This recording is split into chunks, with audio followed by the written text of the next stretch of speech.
All right. Welcome back to another episode of It's All Bad. I'm Russian Danny. I'm here with Keith. This is Mike. I'm Charlie. What is up, guys? I am wearing my special hat that I just got today from my buddy Miles, just in tribute of this episode. Chore boy. Yeah. Chore boy. Oh, Because that's we good. one of the greatest chore boy enthusiasts that I've ever met in my entire life, Gilbert, That's right. and our buddy Andrew on here. Man, this is a Awesome. good one. But this one's fire. Grew up in Venice together. Venetians. The Venetians. Yeah. I wonder, do you think Chore Boy has any idea that they make more money off of crackheads than they do off of construction workers? Probably. They have to at some point, you know? Yeah. What do we touch base on this episode? Cocaine? Cocaine and heart attacks. Cocaine and heart attacks.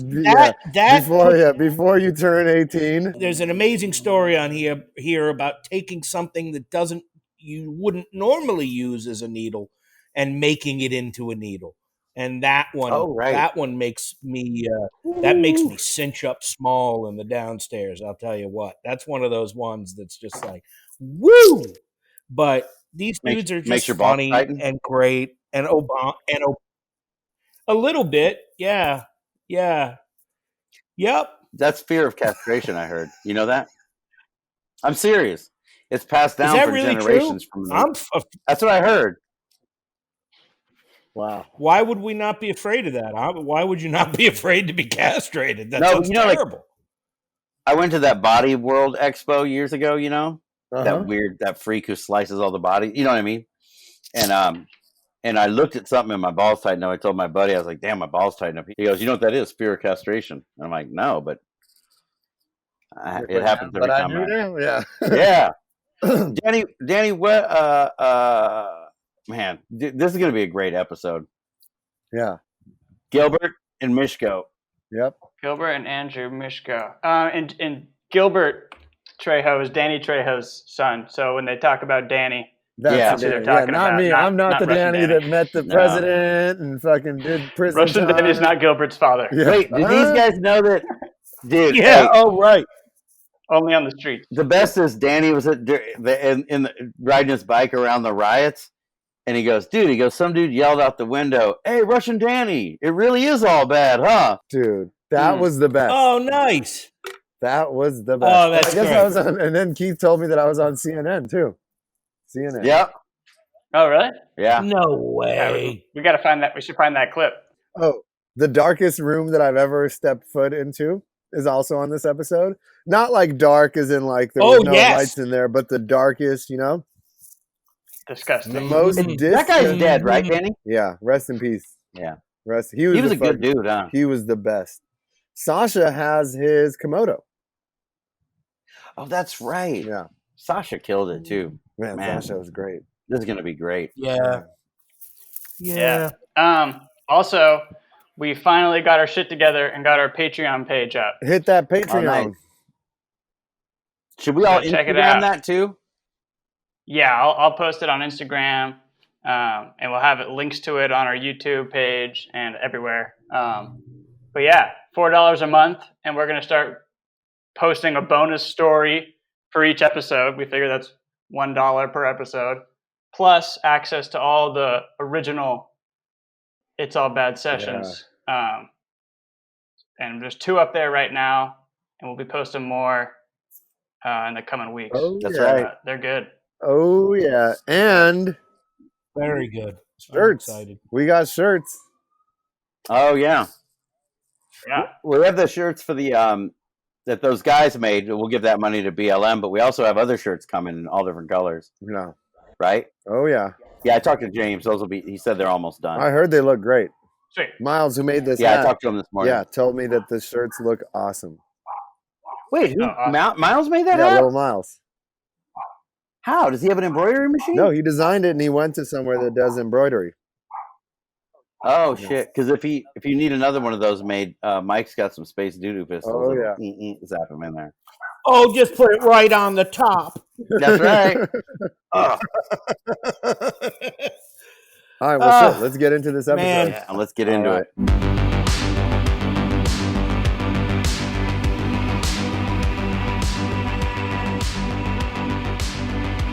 Hey, it's like, oh no, he'll be the first to tell you. Bring us in, Danny.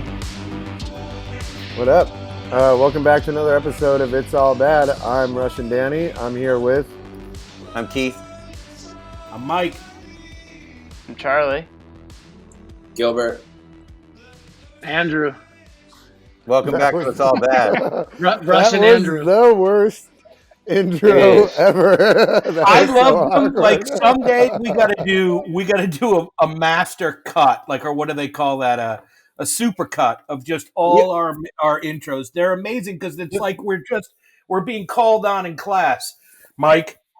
But the best part about it is we never even tell the guests when they're supposed to chime in. They're just it's great, and they don't know it. It's funny. That was you guys. I went to continuation school. I know exactly what that sounds like. I know when it's my turn to be like Gilbert. Yeah, right. Like, hey. Yeah. Phoenix High School veterans. Yeah, I went to Phoenix. Is that the continuation school on the west side? Venice, yeah. Oh, It's behind Venice High School. No way. It's the redheaded stepchild. It's literally behind it. Yeah, it's like a little building on the backside. Dude. Yeah.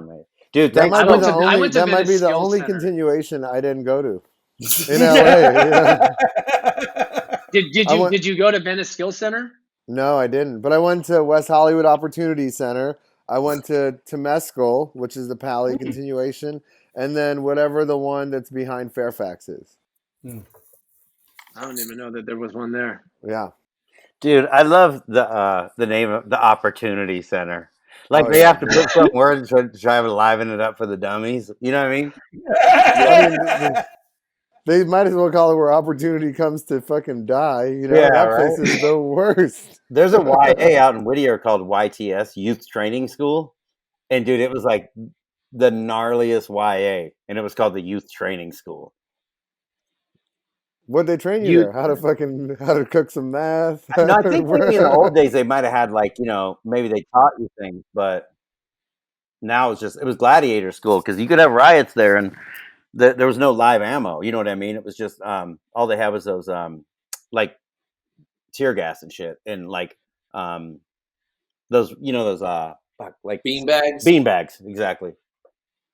You get hit with some beanbags at YA? No, I've never been to YA. I just no, but that's what they shoot you with there. Like in the joint, they have live ammo. Yeah. When they start shooting, people are hitting the deck. But Andrew told me a story about how he got hit with a beanbag in juvie, but I think we're talking about different beanbags. Yeah, ball sacks.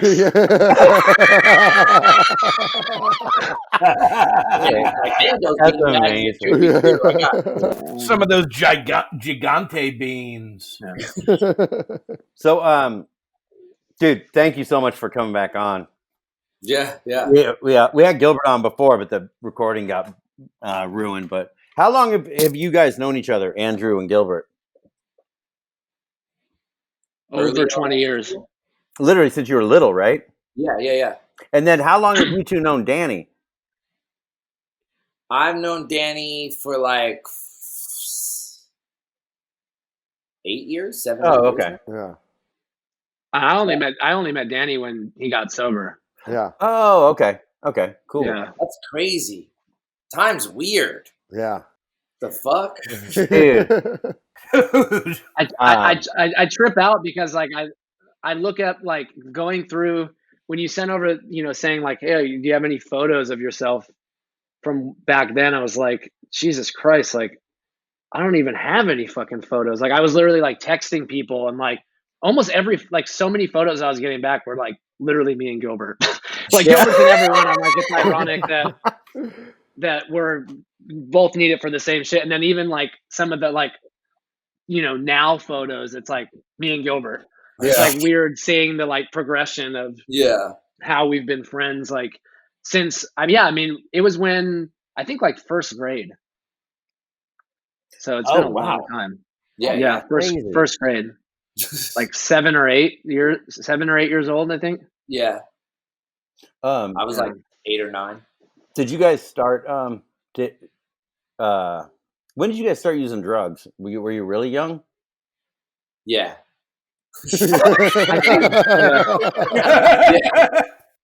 I think I was 12. Yeah, I started smoking weed when I was like 10. Damn. And drinking, and then got into psychedelics a little bit when I was like 11, and then started doing coke probably around like 13. Oh wow! Damn. Yeah. I think I started. I think it was like I was in like 6th or 7th grade. So I was like, like 11 or 12 years old maybe, smoking weed. And then I think really quickly, because I hung out with all older people. So it was like, it went from being like smoking weed out of an apple, like at the fucking Santa Monica Pier when I was like 11 or 12 to literally 13 years old, like trying crack for the first time. No.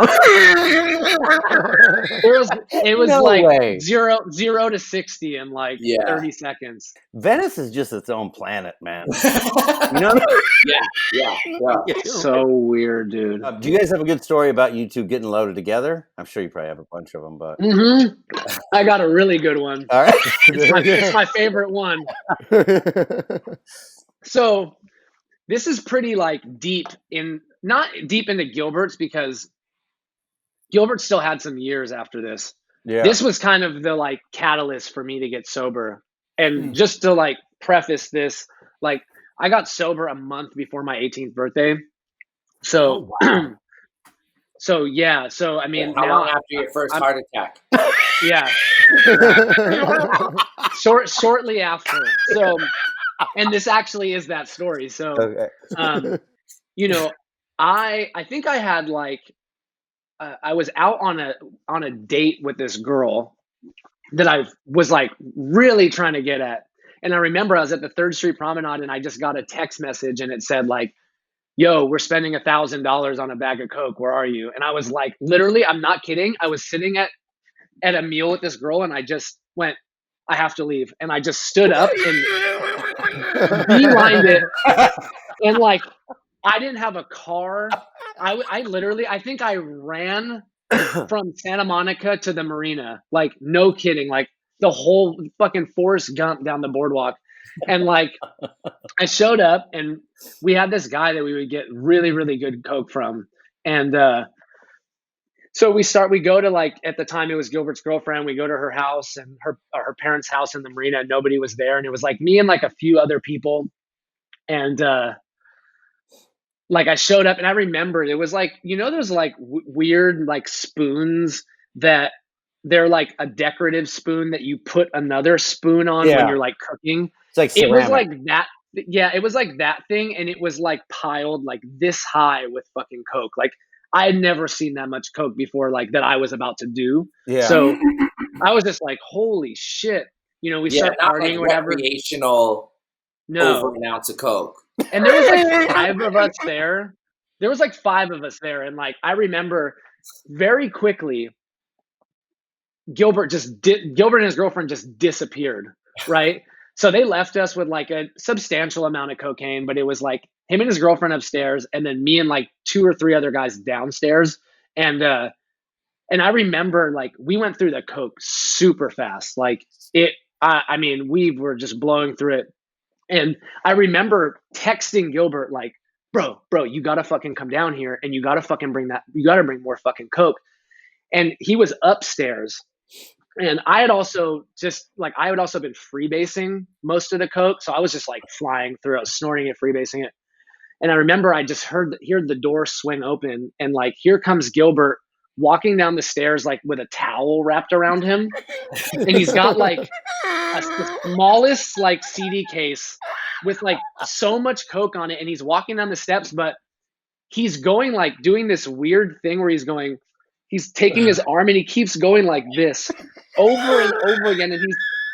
And I don't know why he's doing it, right? But I automatically freak out and I'm like, he's going to fucking spill all this shit, dude. And then we're fucked. Yeah. So I'm literally like underneath him, like holding my fucking hand, like walking with him down the stairs. And I'm like, yo, what the fuck are you doing, dude? Like, you're going to drop this shit. And he's like, look, bro. All right.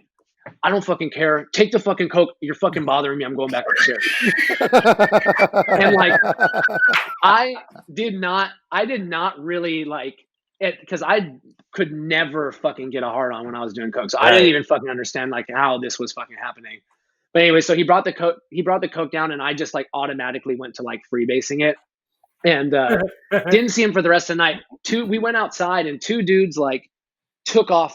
They saw a security guard, and it was like this kid Dakota that we hung out with, and he ran all the way back to Santa Monica. He's so scared. I don't think he'd ever done coke before, so he was super spazzed out. And like everyone was like, "Yo, where's Dakota?" And I'm like, "Fuck Dakota. There's more coke for fucking us now. What do you mean? Like, let him fucking leave. Anyone else want to go too?" So I keep doing it, and I haven't seen Gilbert yet. I have it was like one of the first IMAX with the camera on it, and I remember like doing like freestyling like with a beat and like rapping like on photo booth.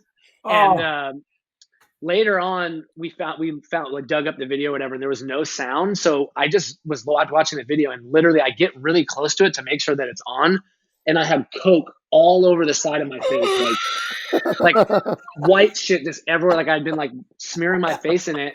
And I kept smoking it, and the next thing I know, I forget who I looked at, and I just went, "Yo, I'm having a fucking heart attack." And they were like, "What?" And I'm like, Google heart attacks. I'm having a heart attack. My heart was going like it was palpitating, and like I started sweating, like my arms were going numb. And it turned out I legit had a heart attack. At 17? Yeah. Fuck. Wow. Yeah, so I was like laying on the couch, and I remember I was like, "Get water!" And I just had them like pouring buckets of water on me and shit. And I was like super fucking spazzed the fuck out. Still Gilbert nowhere to be fucking found. Like still upstairs. I'm literally about like, I think I'm gonna die on this fucking sofa. And like, and the next day I remember going to we went to Dakota's house, and we ordered like, if somebody just goes like, it's just so nonchalant. Like I didn't almost die the night before. They're like, "Hey, who wants Papa John's?" I'm just like, I'm like, kind of like coming out of like my coffin, like, and I'll take chicken strips, and like couldn't fucking. Okay, so when because this is exactly what I experienced the fraudulent version of this a number of times. I thought I was having a full on TI. I mean, thank God I didn't. But like, what told you? Did you go to the doctor after that or something? And then did they say, "Hey, you had one"? Yeah. So I didn't get sober right away, but that was definitely, that night was like the catalyst for me, where like I realized that. I mean, mind you, too. Like we can talk about this later in a bit, but like. So I was always the one that was getting arrested, like growing up. Like I was kind of like the first one to go to juvie, and the first one to like be facing serious time out of like all of our kind of immediate friend group. Right. So it was kind of like a mixture of, well, the last case I caught, I was facing like 15 years, and I was on probation, and like, so it was a mix between like that, and then kind of realizing that, whoa, that was fucking terrifying. I don't know if this is like the right thing for me to keep doing. So I kind of started the process of like going to meetings and relapsing and going to meetings. I couldn't really figure it out at that time. Luckily, another friend of ours got actually put into rehab after that night by his parents. And the only way that I could like hang out with him or go see him was if I was sober. So I'd like show up and, fucking be like, "Yeah, I'm 90 days clean." And they're like, "Weren't you just doing coke with him like 2 weeks ago?" And I'm like, "I don't know what you're talking about." But so I got sober, and I started like dating this girl like 2 months into being sober, who at the time I thought was like so fucking out of my league. And she was like she was like a wealthy, like rich white girl from Santa Monica. And like her dad was actually was a cardiologist. And so I remember we were like talking one night, and I'm like, "Yeah, like I fucking had like a fucking heart attack, and then I was like having chest pains a lot in early sobriety, like for the first couple months. Like anytime I would constantly be in pain." So she was like, oh, well, why don't you just see my dad or whatever? So I'm like, here I am going to see this guy's like literally a cardiologist to like celebrities and shit. And I like go into his office and he does like all these different types of scans and tests and shit. And I'm like, so like, what is it, doc? You know? And he's like, well, you definitely had a heart attack at some point, whenever that was, I don't know. And he's like, but you have this massive scar tissue around your heart right now, which means that you had a heart attack. And he's like, I don't know how you're living your life. You know, like obviously you're sober now, but he goes like, I will tell you that if you don't stop smoking cigarettes and you don't stop drinking caffeine, you could end up like in the same situation again. And I highly suggest that you stop doing both like now. And I was just like, you know, fucking 2 months sober. Like, how the fuck am I going to stop drinking fucking caffeine and smoking cigarettes? It's literally all I fucking have in this. Like, you know, like I can't afford food. Like I got to drink coffee and smoke cigarettes. Like I don't have any fucking money. I'm like living in a sober living with the like electricity is getting turned off and shit. And like, it's almost legal for you to buy cigarettes at that point. You're like, what the fuck? I'm going to be allowed to buy these. Well, no. So I was 18 at that point. So I was able to buy them. But like, I was just like, I remember I just left and like, she's like, so what'd he say? And I'm like, I guess I'm going to die because like, I'm not quitting cigarettes right now. Like, let's just be real, you know? Yeah. So yeah, that's how I found out was I actually went and saw a cardiologist. So dude, my buddy, he lived with me, like, this is like, dude, probably like 2002 or something. And he was sober a few years and like, we were all going to go snowboarding, but he was like this, like, creature of habit. Like the dude he rented the upstairs of my house and, you know, he would be in bed like by 9:30 at the latest, dude. And like up at 5:30. He's just one of those dudes, you know, and super programmed. And a bunch of us were going snowboarding. And so we show up in the morning to meet at my house and he's not home, right? He hadn't been home since the night before. He had some date. And those girls like, where's Scott? I go, he's loaded. And I go, what? And I go, I'm telling you, I just had that feeling, you know? And so he went out smoking. Eventually we go to Mammoth. I call him and he's like, yeah, I relapsed. Oh. Okay, go ahead. Sorry. He's like, he goes, I relapsed and I was smoking crack, blah, blah, blah. I go, all right, dude. I go, well, you know, we got to figure something out or whatever. So we're still in Mammoth. My other friend calls me, who's that dude who's always in and out and like looking for people who are out, you know? And that dude calls me, he goes, I'm going to pick up Scott, you know, I'm taking him to the spa for the day. And I know what I'm like, oh man, you know. So then the dude calls me like an hour later and he goes, dude, Scott's in the hospital. And I'm like, what happened? So they went to whiz down there in Koreatown and he said, Scott's like super vain, like, you know, washes his car 3 times a week, super proper. And he said they were at the, you know, he had been smoking all night. The next day they're at whiz spa, and he said he's sitting in the like lobby or whatever. And he said Scott walks out of the sauna butt naked, right, with teeth whitening strips on his teeth, crying. Oh jeez, he had a heart attack, dude. They take him to what's that hospital? You know, whatever, downtown. They take him to the hospital. Good Samaritan. They took him to Good Sam. Dude, whatever they did, like a thing they did on your heart, Andrew. But the dude goes, the doctor goes, okay, listen, you had a heart attack. He goes, but more importantly, he goes, there's a piece of a syringe in your heart. And the craziest thing is Scott hadn't used rigs in 10 years. So it was in his heart. Yeah, a piece of a rig had traveled through his bloodstream to his heart, in his heart. Don't tell me that. Isn't that nuts? Fuck. I have one in my arm right now. And I was like, oh, I'm in the clear. It's been 6 years. There's no way it's gonna. Oh, I'm sorry, Gilbert. Yeah. You're like you definitely getting coronavirus, forever. Bro. You did that shit. Yeah. I have from the first time I only shot coke once and it was like for 12 days. And then I broke the needle off in my arm. Well, the thing about shooting coke one time is it's like you shoot coke one time until you like die or like God opens up the fucking sky and like smacks you on the top of the head. You know, you just know, you're just like, for days. It is not fun. It is. I had a friend living with me and was trying to pretend like I wasn't doing it too in a studio. I lived in a studio, and a friend would stand on my couch, and I would like hit and then stand up and then collapse and hit the ground. And they go, he was like, "Dude, are you okay?" And I'd be like, "Yeah, I'm just having to get a lot of sleep." And that's your fucking line, bro. Most annoying motherfucker, bro. Like we lived together. I was sober. He was fucking loaded, shooting dope. And I'd come out in the living room and I'd be like, "Hey," and he'd be like, "I'm like, it's fucking 2 p.m., bro. Why are you still sleeping?" "Bro, I didn't sleep well last night." I'm like, "Okay, cool, got it. You want something to eat?" "Yeah, where are you going?" I come back with a fucking burrito. I'd be sitting next to this motherfucker, fall face first in the burrito, and I'd be like, "Yo, wake up, bro!" And he'd be like, "Bro, I just couldn't sleep last night. Dude. I was just watching movies and stuff."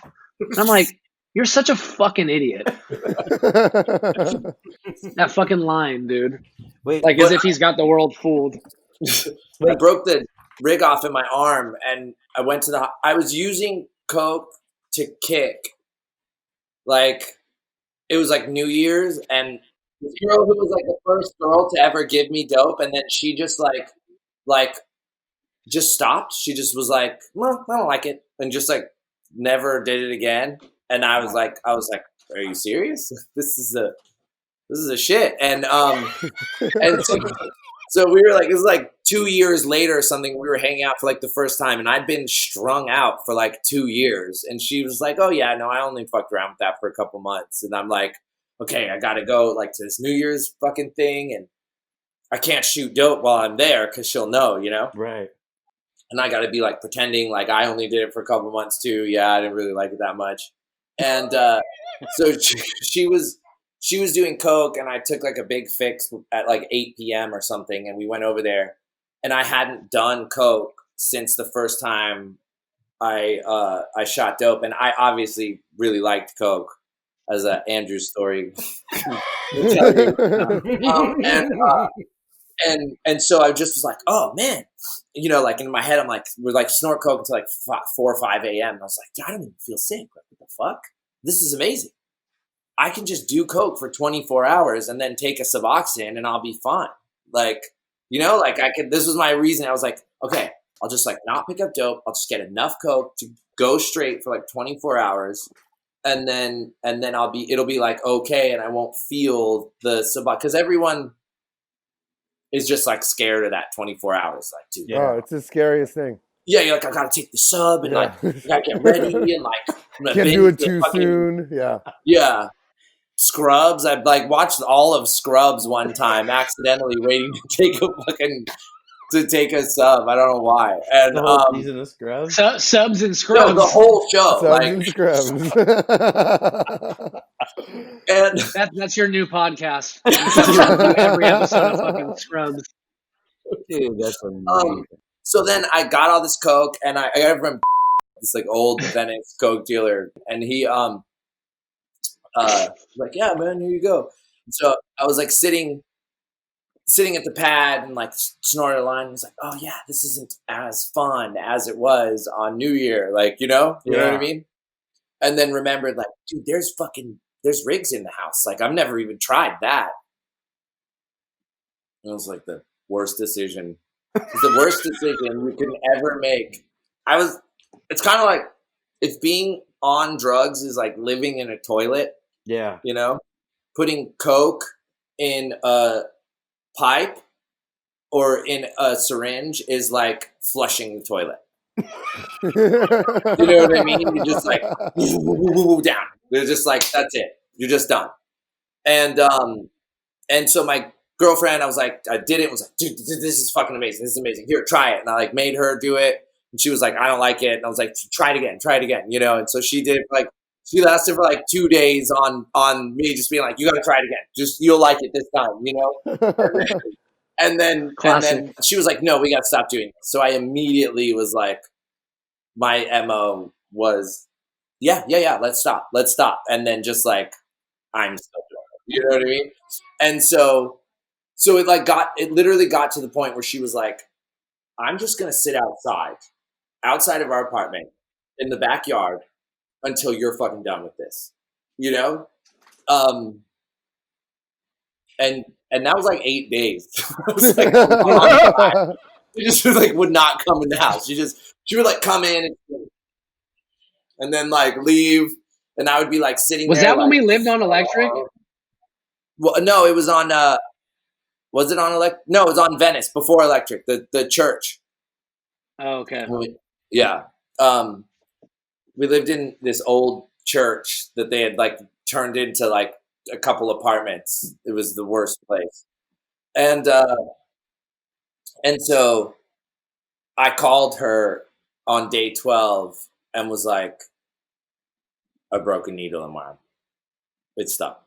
I don't know what to do. And so she like walked from the backyard up the steps and into the apartment. And by the time she'd done that, I had gotten a steak knife and tried to get it out myself.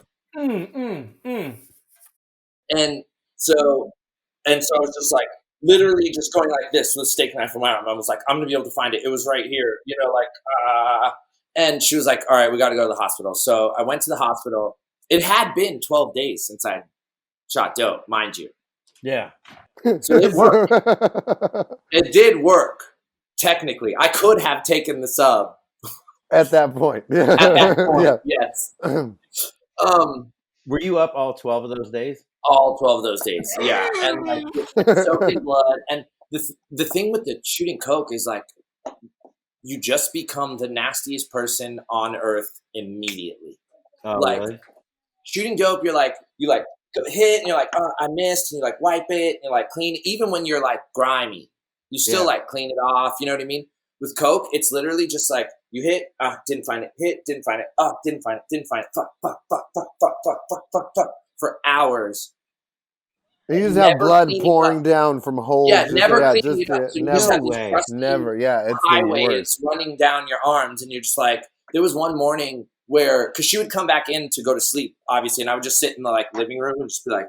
There was one morning where I had my pants down to here, trying to hit my thighs. It had coagulated already, because it also just like coagulates fast. Do you know what I mean? So it's this race against time, and your veins are scared of it. They know what you're up to, and they're like hiding from you. You know what I mean? They're like, please I don't want this. Amazing. And supercharging yourself and shit. Yeah, exactly. Just getting up until you fucking pass out. And so it had coagulated. It was like 7 a.m. This dude didn't get up until 8. And we lived only like a couple blocks. So I could just like cruise down there on the bike in like 10 minutes and get it, And she came out. I was sitting on the floor with my knees up, with my pants down, just like my dick folded up, trying to hit my thighs and missing trails of blood everywhere, dried. And I was like, all right, this coagulated. I'm not going to get it in my veins. So I just pulled the plunger out of the back.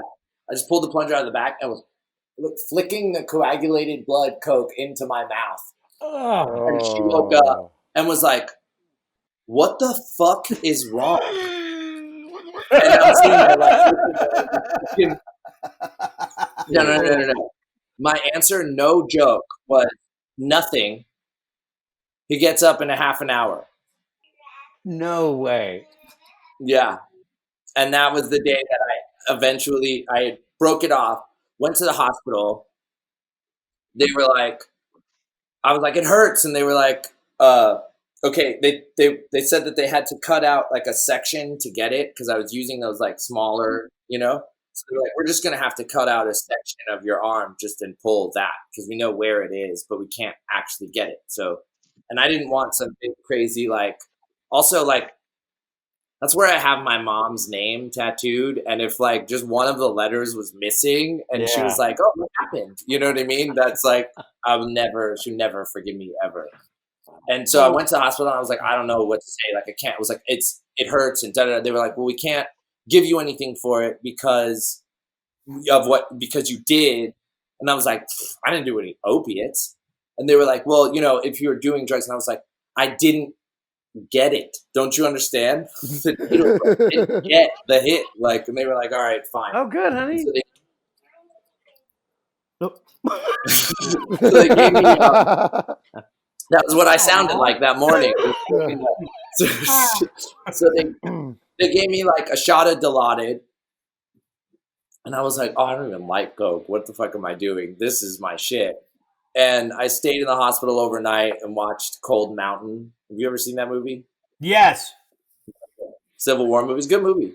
It's good. No. Yeah. That's an incredibly strange movie for you to see. But in a hospital, it makes sense because that's fucking, it's right. There's a fair amount of blood and guts in Cold Mountain. And I was sitting there watching it. And they hit me with the Dilaudid 3 times overnight. And then in the morning, I woke up. When we were leaving, I was like, oh, yeah, no, I got to go pick up. Oh. So I just was like immediately right back on dope. That's amazing. Wow. What yeah. Can you guys talking about dinner with the president? You and Danny? Oh. Yeah. Yeah. I just told my dad this story the other day. Oh, really? Yeah, well, because they're working on a book. Yeah. Right? Like a book of his life, his like memoir, you know? And it's going to be really good. Yeah. Because he's like getting crazy honest and like really, he's working on it with like a friend of his who's sponsored for 20 years, you know? Yeah. And they were talking about other perspectives from like the stories in the book. And then they were like, you know, and it's just weird because there's this like dichotomy of like, you know, your dad's like career when it really did take off, like when he moved from, because the thing is, I wanted to say this earlier with Andrew, when Andrew talks about getting sober so young, is like what we had that most other people didn't have was somebody like that in our lives who was like, we knew there was this other way that worked. Right. Not even like, you know how like a lot of people, their parents will be sober and they're like, yeah, but they're not as bad as I am. That worked for them. Right. That won't work for me. You know what I mean? It was like, there was nothing we could do that would be as bad as what he was doing at that time. You know what I mean? And I mean, dude, he would like, it's crazy. Like I remember growing up when we were, and because I lived with Gilbert a lot growing up, because I kind of had like a shitty situation growing up. So it was kind of like Danny took me in a way. And like Danny knew we were all fucked up, knew we were all doing stupid shit. And I remember he would just say to us, if you get clean, I'll give you anything in the world.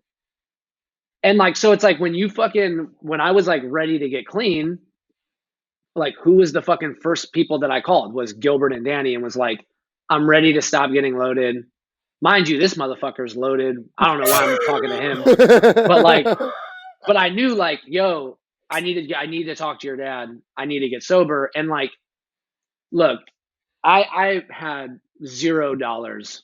Like I wasn't like sleeping in a cardboard box, but like I was basically one step away from that. And like, he paid for my fucking sober living for like 2 months, like put me in a sober living and like helped me get clean. So, I mean, yeah, back to you, Gilbert, but like, yeah, that growing up with somebody like that was huge. Yeah. We knew it worked, you know? Yeah. Because he already had like double-digit sobriety when you were a kid, right? I mean, he had 37 years. Yeah. Yeah. Oh, wait. So your dad, Gilbert, was sober before when you were born, he was sober? Oh, way before. 20 years. Yeah. Oh, wow. Yeah. He's got 51 years now. 51. Is that right? No way. 51 or 52. Yeah. Really? That's crazy. Oh, yeah. 68. God damn, he looks young. Jesus Christ. He got sober in 68. He's turning 76 this weekend. Yeah. No way. Dude, those dudes, wow. when you hear Danny or Billy Michaels, any of those old like East LA, you know, like those old convicts talk about, dude, you feel weak when you hear about their stories of kicking. Yeah. It is rowdy. He was like, one time, I don't know how, like, needles got brought up. You know what I mean? And he was like, "Oh man," he's like, "Yeah, I remember like having to file down the needle for a football pump on the cement, and we all shared that." Yep. Ooh, that's gotta hurt. I wonder what the gauge is on that. And I'm like, fuck? Dude, he's like, and I was 12. I don't know if it was. We had packs we could buy for $3.19 at Walgreens. Dude, yeah. My celly in Folsom, he had one, you know, not one of a basketball one, but just a regular, you know, like a U50. And dude, you know, if you have it, you know, you kind of, everybody needs it, so you kind of get down a lot. But I remember I didn't use those things, but I remember he pulled it out, and dude, he would sharpen it on a matchbook, you know. Oh yeah. And dude, that thing had no numbers on it. It basically looked like a straw, you know, it was just clear. Yeah. And like, you know, it was disgusting. Good job. You're like, keep filing that down. Keep filing that down. That's incredible. Yeah. No, but it is something to be said, I have to say, right? Like when you look at guys like I mean, I'm not a doctor. I'm no Tony Fauci, even though we're both Italian. But I will say this. Junk preserves people more than any other drug. Yeah. And even if you have a one bout with it, I believe they will find someday that there is some kind of fucking preservative in that drug that does something. There's a reason why William Burroughs died at whatever age he was, 90-something, and he looked like a 72-year-old man. That's weird. Like, Coke will destroy you and age you like, speed too. Yeah, alcohol you, too. age you. Alcohol worse than any. Alcohol. Yeah, that's why when I was 15 years old, when I was 15 years old, I looked like I was 65 already. That's right. That's like, true. no, it wisens you, but then you see these dudes and they're just like, whoa, how does that? But there's something about it. I wonder. Well, I mean, just, you know, it slows your body process down so drastically. Like you can go like 3 months between taking a shit. No. Oh, yeah. That's why that is. You know, like your body is moving. Remember that dude? So we had a fella on who made himself a nice some sort of a Duraflame like situation in his lower GI that he had to have lopped out. Yeah. Well, that's what I'm saying. So he didn't use the spoon. So he had to have it surgically taken out. Yeah. He had to have. Yeah, he went 3 months, no poo-poos. And he went too long. And then they went, and it was just a bit. This thing that he was probably eating though too. Yeah, he was probably eating. He was eating, and not much, but eating. But even and he found this thing in him that was so firm that they were unable to extricate. It's probably just like all a bunch of pellets. It looks like deer shit. I'll send you that episode, Gilbert. Yeah. Dude, they incinerated his shoes because they were so disgusting from him being homeless. The secret is you don't eat anything. You just drink 1 Ensure a day. Yeah. Oh, really? That's what I would do. Yeah. I mean, I don't think the protein or whatever. Yeah, just so you don't just fucking collapse running around. But also, you have at like a month and a half, you just have to start using fingers and a spoon. Oh, really? I'm not telling any of those stories. But I've said enough already. The golden age. I will always sing the praises of the noble shit picker. The man. Yeah, I never. You know, it's weird. I never did that. I would just hold it, and then I don't even know. I just don't remember shitting for like 7 years, dude. You know? Until you're kicking. Oh yeah, that's one. Yeah. The craziest one is the craziest shit picking story is, you know, about you can't. I've never heard anything like it. You know, where this dude had a kid and he had to use his fucking kid's baby spoon. He's sitting there and he's so clogged up. He's using the fucking baby spoon while the kid's crying in the other room. That's another guy I used with. Yeah. Is he alive? Wow. Yeah. Yeah. Strong. I don't know where he's at. Is he in Hawaii or some shit? I was like, oh. He's in a 7-Eleven bathroom still digging. Yeah. Cool. Wouldn't be surprised. And he never stops digging. So back to the president. Yeah. So they're working on this book, and they're like, yeah, talking about my dad's career trajectory, and they're like, man, 2012, 2013, those are the years where like everything changed for him. You know, like he went from like, when I was a kid, he was an apartment building manager in Venice. Yeah. And then he was like, there was a certain point where he became like that guy, you know, like, oh, hey, that's that guy. Hey, you're that guy, you know? And then it like that guy became like so drastic to it'd be like standing at a urinal. People, hey, you're that guy, huh? And he's like, dude, shit, I'm taking piss. And then when we were like 17, 18, it became like people started knowing his name, you know? And so the 2006, 2007, 2008, it was like people knew his name. 2012, 13, now it's like it's just it's an inescapable image, you know? There's it's just embedded in the collective consciousness, if that makes sense. Totally. Like so 2012, 13 was when Danny and I were running around. It was like from the end of 2012 to like I got sober July 17th, 2014. So like that period was when we were running around. And so they were working on his book, and they were like, yeah, you know, it's crazy because like there is this thing that was happening where as his career was becoming this sort of insane entity, like back at home, you guys were just like off the fucking rails. Because my sister,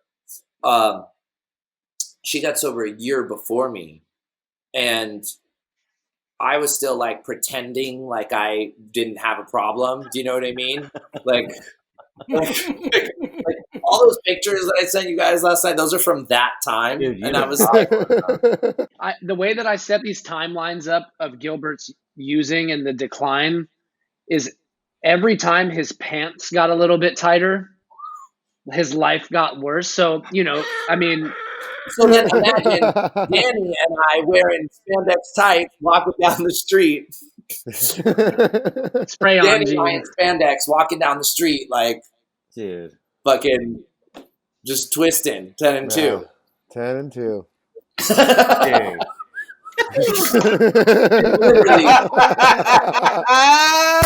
Is that what that means? Yeah. Chasing the puddle. Or the time I showed up to Danny's house in like a long coat with no pants on, like I just gotta get a pair of pants, dude. Like you don't want to limit yourself, Gilbert. You are such a fashion icon, dude. You never want to limit yourself. Leave without pants. If you might find some good ones on the way. That's amazing. Right. It would be like Danny and I in wigs and with me with no pants. Yeah, that's it. Did you two meet in Hollywood? We met. Danny was staying in the garage on a mattress at Noah's pad. Yeah. Which was, to date, the craziest room I've ever stepped foot into in my entire life. It's the most disgusting place I've been in my entire life. No way. Yeah, and I'm living there. Yeah, and I'm living. Yeah, he's on a mattress in the garage. Yeah. Why? What's so bad about it? Okay, you go ahead. No, you. I don't know how to explain. The only place that I could find to fix that wasn't disgusting is I would climb like this on top of the washing machine in the garage because the lid of the washing machine wasn't nasty. Oh, really? Like, yeah, this was somebody who like it was the bottom room of a parent's pad, and just like, so, okay, this is something that tripped my parents out so much every time they busted one of us, my sister or myself, because they grew up in like the Hep C generation. Right. Do you know what I mean? Where it's like everyone just like passed the rig around, and they grew pre-AIDS. Yeah. Yeah. So they were shooting dope back then, and they would be like, okay, so my parents like, I don't know why I found this whole drawer full of syringes. Back in my day, we would share one between the 10 of us, and it lasted. My dad's like, back in my day, I would file down a fucking football. And like, those were the stories that like I grew up with. And well, when it that was there like walking 10 miles in snow. So our generation is the Walgreens generation and the needle exchange generation. Right. Do you know what I mean? I can go pick up 100 of these things. Well, that's HIV, right? Yeah, we're the post HIV generation. So it's like you use it until you can't anymore, or until you're unwilling to just press it again, Right? Because you technically, I mean, your celly taught us that you can. Yeah. You can't always do it again. But then what happens is, like, at least for me, I would always be like, well, I'm not just going to throw this into the street. Like, that's like risking somebody else, Like, what if a child picks it up? Yeah. What a stand-up citizen this guy. And you're like, I would be like, yeah, I'm gonna just leave them all here. I'm just gonna put the old ones here until I get like a 2-liter bottle and wrap it with duct tape so that like a fucking, like you don't want to. I mean, no joke though. Like, I think just throwing a fucking needle in the dumpster is like the worst thing you can do, because like the trash guy just like pokes himself. Yeah. The fucked up thing is like you always just need one other piece to finish the puzzle to do whatever the right thing is. You know what I mean? You're like, I just need 2 more subs, and then I have enough subs, and then I'm gonna kick. I have these 3 that I've been keeping in my fucking back pocket for 6 months, but I just need 2 more. Or like I just need duct tape for this 2-liter bottle so I don't poke the trash man. And at this house, Noah, rest in peace, would just throw him on the ground. He didn't care. He'd throw him on the ground. He would just took us on the ground, stuff it in this cushion. Just no way. There was a path. I kid you not, this thin, that like kind of snaked through his room. That probably like one of us, like like the proverbial one of us, not him, created through this room just to navigate. And then he also was like he was the guy that he always like squirted the little afterblood just onto the wall above his bed. Right. Yeah, we've talked about him, but not like once or twice. No, it was 3 times. It looked like this motherfucker was literally murking fools in his house. Like, they're just everywhere you look.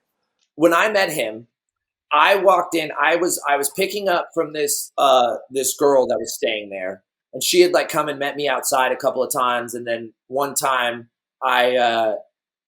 I'm like sitting there, and she like would like smoke it, and I'm like sitting there, and she's like, oh yeah, like comes out and like drops off, and we're like talking, and she's like smoking, and she's like, do you want to hit this? And I'm like, no, I want to fucking leave. like no, I don't know. I'm like trying to be nice because she's like the connection. And so then it reached the point where the place where I was staying like was locked, and dude wasn't answering, and I was like, oh, he's fucking out. So she was like, oh, well, just come inside. And I was like, oh, okay, cool. Like I can fix in there, And when I walk in, this dude Noah, this might have been when I actually met you. This might have been the day I met you. And or it's like a day or 2 before. When I walk in, he's hitting like in the back of his thigh, right behind his balls. Like he found a vein there. And he's laying on the couch that he sleeps on, and he's looking at at his taint with a mirror, trying to hit. And that was when I walked in and was like, oh, hey, what's up, dude? No, and that way. was like how I met that dude. Yeah. Whoa. I saw his butthole before I saw his eyes. Wouldn't be the first time that happened to you, Gilbert. Before I saw his butthole before I knew his name. That's for sure. Listen, that's just the way things go sometimes. But so that's how we met. Yeah, and I meet Gilbert. He shows up one day. I'm crashing there because I'm like, oh well, this ain't that bad, like you're not gonna kick us out, and I don't have to pay rent. Cool, and I would just give him a little dope and whatever. Oh yeah, wait. One more thing. Not only is there the fucking needles everywhere on the floor, the blood sprayed all over the walls. There's also this collection of Gatorade bottles that's everywhere. That is literally because downstairs there wasn't a bathroom, so the only bathroom was upstairs. So this fool, where his parents were, by the way. Yeah, where his parents lived and were this entire time, And they'd come down and be like, "Hey, honey, how are you? Get up there, I'm okay." And we'd yell at him and shut the door. Oh yeah. And so he this dude, I don't think he took a shit in the entire time we knew him, because he wasn't shitting, as we talked about earlier. But you still have to urinate. So there was you could literally there was some little French doors that would open and you could go outside, but that's a lot of work, when you're trying to find a vein, when you're doing your thing, So he would just he would just drink Gatorade and would just fill up these bottles. But there was no oh, I should probably throw these out. These motherfuckers sat there, probably until the day he died, from that moment we walked. Yeah. Yeah, Nick went and cleaned those bottles up. Yeah. No way. Yeah. Nick Angelo? Yeah. Dude. Yeah. They were like homies growing up. Yeah. It's crazy, listening to all this, because I never got into dope. Yeah, me either. And I'll be totally honest, the only reason why I did not get into dope was because of Gilbert. And I think this was probably he wasn't even using it at the time. This was right when Vicky died. And I remember it's basically like Gilbert's aunt. And we were at her funeral and she died of a heroin overdose. And me and our friend Chris, after Chris just goes, "Hey, let's go get some heroin." And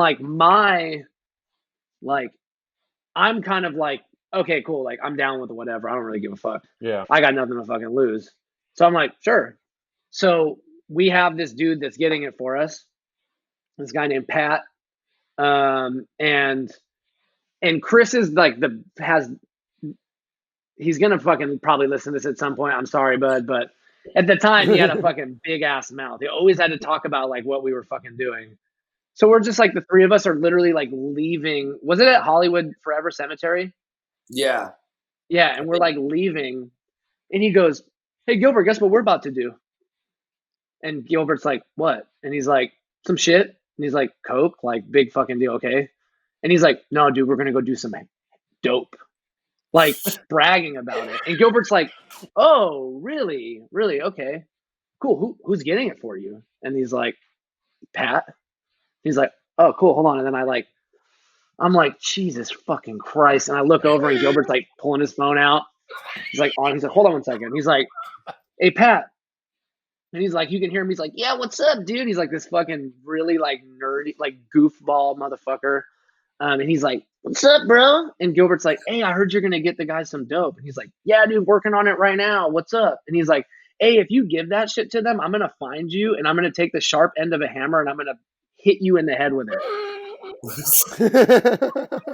And then literally we didn't get dope. No way. And I just through your skull. I'm gonna put the sharp end of a hammer through your skull. Yeah, I was just oh, okay. I guess I'm not doing that. And then this motherfucker ends up fucking becoming a heroin addict. And I'm like, fucking dick. Plot twist. The call is coming from inside the house. And you know what? Inside the house. Yeah, exactly.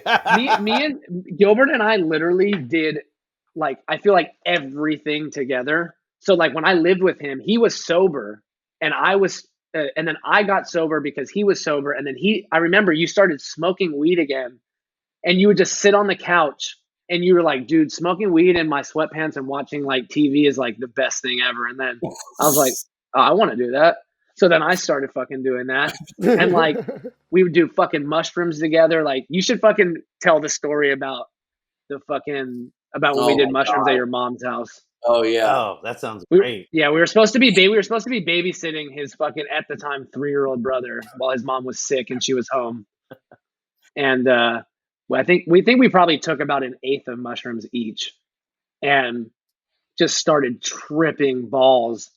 And the night was like, all I know, like there was like a few key moments, and this was like I think the first time I ever did mushrooms and like really tripped. But we were like 15, 16. Yeah. And there was this one situation where Gilbert like came in the bathroom and I was in there ass naked trying to like crawl. I thought the like toilet, the hole at the bottom of the toilet was like a portal. And I tried to like crawl into it. And so he like came in and I'm like this, like trying to put my head into the toilet. And I'm naked, and he's like, bro, you need to fucking put some clothes on. You're ruining my fucking trip. And I'm like, all right, bro, fucking chill, you know? And like, so that he leaves and comes back, and I'm literally in the hallway, like not in a closed door bathroom anymore, like in the hallway. And I have the bathroom trash tipped over, and I'm organizing trash like into different piles and shit. Yeah. And you're fucking around in the bathroom all that time. He went and took a piss on my mom's front door. Yeah. Yeah. Like, we needed to fucking use the bathroom. Yeah. All that time I was in the bathroom, and then we go outside, and this kid Chris we're talking about, like always a fucking buzzkill. He was like screaming and shit, like just like I was extra because I was doing dumbass shit, but like I was not putting anybody at jeopardy of being like caught by screaming. And this motherfucker would like, he was in the bedroom, and he started yelling, and I was like, fucking shut up, stop raising your fucking voice. And he was like, dude, I'm tripping. And I just cocked back and just socked him in his mouth, like high on fucking mushrooms, dude. And he like fell in the closet, and I like shut the door and like went outside, and then he started flipping out. And Gilbert's like, let's go outside and we'll smoke a cigarette. It's going to be all right. Everyone needs to fucking chill. And this fool's dumbass takes off running down the fucking street, screaming at the top of his fucking lungs like no way, like a kook. Yeah. And when Gilbert came back, I was literally like pants down to my knees, just peeing on his mom's front door. And I remember, dude, like, so his little brother like turned into like a god because he was wearing this like Viking helmet. So we were like, we all thought that he was like some crazy. It was up the whole time. Stayed up. Yeah, like just tripping on us, dude. And then it's so funny, like he talks about his mom and dad like knowing whatever, like just knowing everything about what we're doing. And I remember we're like I don't know how many hours had gone by at this point, but we're all in Gilbert's bedroom, and we're watching some fucking like goofy music video, some Disney Channel bullshit, like tripping balls. Gilbert's like standing on the dresser trying to like take the fucking smoke alarm off because it's like blinking, and he's like tripping on it. I'm like wrapped in a fucking blanket with my head sticking out. Chris is like in the corner, like facing the wall, and like his mom comes in, and she just looks at us. The smoke alarm started going off. Yeah, the smoke alarm started going off. So she storms in the fucking bedroom, and she's like, "You guys are fucking smoking crack." That's a solid observation. Yeah, it was crazy. Like we looked completely fucking insane. And then that turns, it's like we always take everything to the next level where it's like then you're like living with your girlfriend and fucking by where I live now on Bedford or whatever, and like this motherfucker's like microdosing mushrooms for like a month. Dude, we were taking like a fucking eighth of mushrooms a day I don't know. All I know is I was tripping on mushrooms. I called on Gilbert because he's the only person I could think of that could like had a car that could come pick me up because I was around a bunch of people not on mushrooms. Yeah. Showed up at his house, thought that I was like, oh, my homie's gonna help me out. But when we're sitting there watching a movie, and I'm like eating what I thought was just like dry cereal trying to fill my stomach. And then I realized that I was literally just eating more mushrooms. He was feeding me more mushrooms. Oh, Jesus. Yeah. Got him. Yeah, so I'm like cereal I've ever had. And I look down and I'm like, wait, these are more mushrooms, dude. What are you doing? And he's like, I'm on mushrooms right now too, bro. And I'm like, what the fuck? You just picked me up. So like, I go, I'm like, I need to take a shower, bro. I need to get out of this fucking trip. So I go in the bathroom and I'm like literally in the shower for like an hour and a half, like trying to like jerk off. Like, I don't even know what I was fucking thinking. Like trying to jerk off. And I remember I like came out and I didn't dry off. I just literally put on my underwear like over my wet body and I like walked out. And Gilbert's like, bro, my fucking girlfriend is standing right here, dude. You need to put some fucking clothes on. I'm just like standing there like soaking wet. Like, what do I do? What's next? Like, I guess more mushrooms. I honestly think that that's what ended up happening. Yeah. 2 months I was on mushrooms and then I just never did them again. That's why, dude. Nobody's tried to make it work more times than Gilbert Trejo. I'll tell you that. Like, dude, you know, most people are like, "I'm going to try marijuana maintenance." He tried everything. Shooting. I tried everything maintenance. Yeah, everything. Yeah, but it would just be like, "Oh, I like this." Yeah. No. And then I would just do it until it was like, "Oh, I can't do this." What was freebase maintenance? What was your favorite drug ever, Gilbert? What was your favorite drug ever? I mean, I was on dope for like a good 7 years. Yeah. That's the one that it's fucked up because that's what I identify myself with. Mm-hmm. You know, like when it comes to that, I identify with that. But then the only one I dream about is crack. Yeah. Which this fool called freebase until like 2 years ago. I had to, he was like a classic. Get honest with myself. But wait, am I correct? But Gilbert did freebase, right? Didn't he? Yeah, well, I was making it with ether. Yeah. And then I switched from ether to ammonia. And then, I mean, it was good. Yeah. Are you just literally boiling ammonia? Is that how you do it, Gilbert? No. I mean, you don't try this at home. Right. Yeah, it's an ammonia wash. It's a chemical wash. Okay. And it separates the thing is this is so fucking scientist over here. I'm like, I just put that shit on fucking foil, bro, and held a fucking lighter underneath this motherfucker. So what it is that cocaine has cocaine's burning point is the temperature is pretty low. So if it doesn't become something that you can like fully inhale unless you free the base. Oh, really? Yeah, that's why it's called freebase. Yeah, you chemically free the base. Oh, and okay.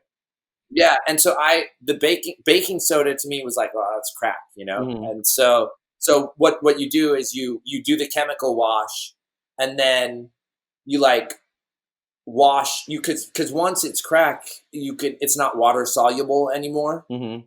You know. So the worst is when you would buy like cheap ammonia at a gas station, like across the street from that fucking motel that we were staying on at Los Feliz. Yeah. The Triangle. They had the worst fucking ammonia, and I bought it one time, and I poured like a gram of Coke into it, and it just watched it dissolve. No way. Yeah. Because it's just there's just like if there's any water, it's gone. So then once you wash it with the ammonia, I would pour it into, I would like rip open a tea bag and empty the tea and then pour it. So like leave a little tea in there so it tasted like green tea, you know? So fucking innovative, dude. Then you just put it in a tea bag, hold the tea bag, run it on the sink. Fucking barista of the streets. But I learned to do it. I learned to do it with Danny at was that dude's name? Adam. Adam did it, but who was the guy? Who was the house? Was that? I don't know. Whose apartment was that? It was the like. It was a dude with a with a fucking Italian last name, and he had a redheaded girlfriend, and they lived right there off of Cadillac. Yeah, I know. We've established this, and I've forgotten since then too. Yeah, because you literally we could scroll back through text, you know, and figure out, but whatever. Yeah. He tried to stab me with a pocket knife over a $10 rocker crack outside of my dad's house. Oh, really? Fuck that guy. Yeah. Oh, wait. Sorry. We got sidetracked. Can we go back to dinner with the president? Oh, yeah. So Jesus Christ. So that's where Danny and I met. So this is during that time. Yeah. I was saying, like, so we like met, like, oh, hey, what's up? You know what I mean? And then, like, pretty quickly it became like a mutually beneficial sort of like, let's fucking run around. Mm-hmm. Do you know what I mean? And it was like a very small sort of like band of gypsies or whatever. You know, like no one had like a fixed residence. Yeah. Do you know what I mean? This dope dealer had an Airbnb for the next 2 weeks. If I fucking fix and pass out on the couch, I just stayed there the night, you know? Yeah. So-and-so's got a motel, so-and-so. It was just like that kind of living. And, you know, mind you, on the opposite side of town, sort of, in there were windows where I had a key to my dad's house. Yeah. There was, because the thing too was he lived at this point in time with two like fucking OG motherfuckers that one of them who his uncle helped raise and like in prison, and another one who he met while he was filming Blood and Blood Out, who was locked up while he was filming Blood and Blood Out. And so it's like two dudes that have both been out for a long time, mm-hmm. you know, got 20 plus years sober, and still to this day, there's like, you can't come out of your room in that house unless you have shoes on. Right. Do you know what I mean? like that's like fucking, you know, like try walking in the living room in that pad with socks. Yeah. And it's not cool. And I'm this guy. Do you know what I mean? Yeah. So I would just buy the like $5 slippers, you know, the crib slips, like the house shoes, and then just like leave the pad and go walking. And that's why half the time, by the time I got to Danny, I had one shoe or one of them was like fucking this, hanging on, you know, like hanging on the top of my ankle, or just kicked them off. I was like, fuck this, you know, in socks, show up like, what's up, dude? I need shoes. I need shoes and dope. Yeah. You know, let's go get some crack. And everyone would be like, nah, we smoke meth. And I'd be like, every day I would be like, I don't like that shit, dude. I don't do that. You know, for like a half an hour. I would bullshit. I'd bullshit for half an hour. Like, no, yeah. Oh, you dirty tweakers. Yeah. Yeah. Yeah. And then Gilbert would be like, well, I'm just going to take a hit. Until the crack gets you, you know, just a hit. I'm just gonna do one, you know, just one hit, like, you know. And then he hit it. Because Keith's taking a piss right now. I was just like, "What's that sound?" And then I looked at the angle of him, and it was clear. He's like, "That's a nice shelf setup behind you." Oh, thanks. We're never gonna get to this fucking presidential thing. Hey, come on, president. We're getting sidetracked. We're gonna start talking about fucking Keith Pecker.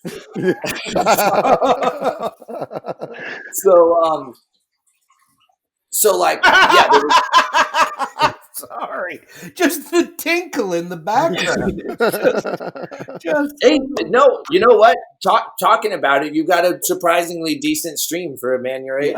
Yeah, thank you, Gilbert. Exactly. Hey, I'm kudos. Yeah, for sure. Mine is much more of a. You'll see a few years from now, Keith. It starts to become more of a. All right, let's get back to the president story. Come on.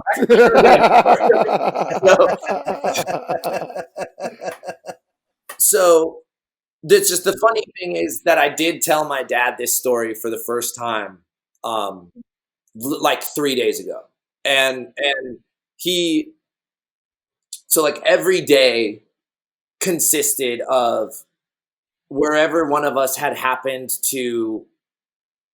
It would be like there was like a couple of us, and it was like Danny and Sasha. They were like, over there, or so and so's over here, and it would be like we would all convene sort of at some point, or just bounce from lily pad to lily pad, and then like you end up at the same dude's house at the same time, and then you run for until you both pass out, right, and then wake up, and that's there's no like all right, see you guys tomorrow. There's no like track time. There's no clock to punch out. You know what I mean? Yeah. Like it was just like giant swollen feet from falling asleep sitting up on a couch. Right. Yeah, where your fucking shoes don't fit. That's why I would wear the slippers. Yeah. So like, yeah, you lose track of time very, very, very quickly doing that. And one of my actual like my two favorite like spots to pick up were right there on Echo Park and Sunset.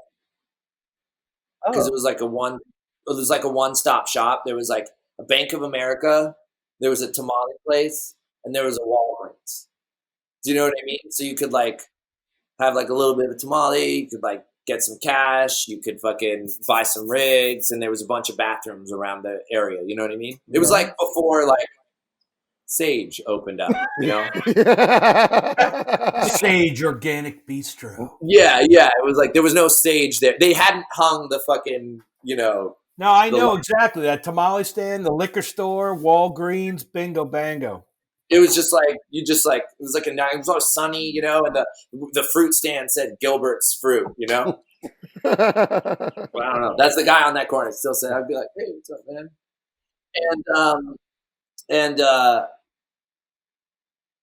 And then the other spot was El Pollo Loco, because Sunset, right by Circus of Books. Yeah, across from Circus of Books. Yeah, the El Pollo Loco is now what? Sweet Green, and the Circus of Books is now Mota. Yeah. Dude. So there was an empty lot behind the El Pollo. There was the parking lot, and it was like easy to just like park your fucking car right there. And see, I didn't have a car at this point. I had totaled a rental car that I had, and just I was like now on foot, Mm-hmm.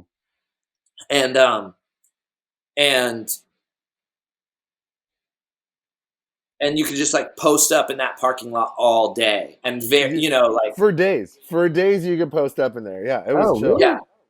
Yeah. Oh yeah, waiting for the dude that's 7 minutes away. Yeah. From 10 a.m. 5 minutes. Hey, 5 minutes. Yeah. I'm coming. Hey, I see you. I'm coming around. I'm gonna turn the corner. You're like, what fucking corner? And the craziest thing is the cops would eat at that El Pollo Loco all the time, but they wouldn't make it to the fucking lot because they're just so fucking lazy that they park in the red, like right outside on fucking Hyperion. Yeah. So we wouldn't even, and we'd be in this little cut where like you don't see the street, you don't see. I mean, maybe like we would like it was just like our own little world, Yeah. So yeah, a couple people would like park there, and you'd have like one dude who was like fucking smoking shit in his car, and one dude who like, if you fucking hang out long enough, will be like, "Hey, don't tell anybody, but I got like a quarter," and you like, give me a little tiny piece of it, man, like,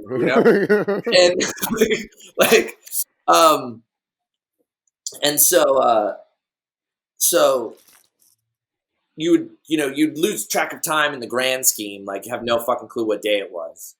And then also lose track of time in the moment where all of a sudden it's like 2 a.m. and you're in this El Pollo fucking parking lot.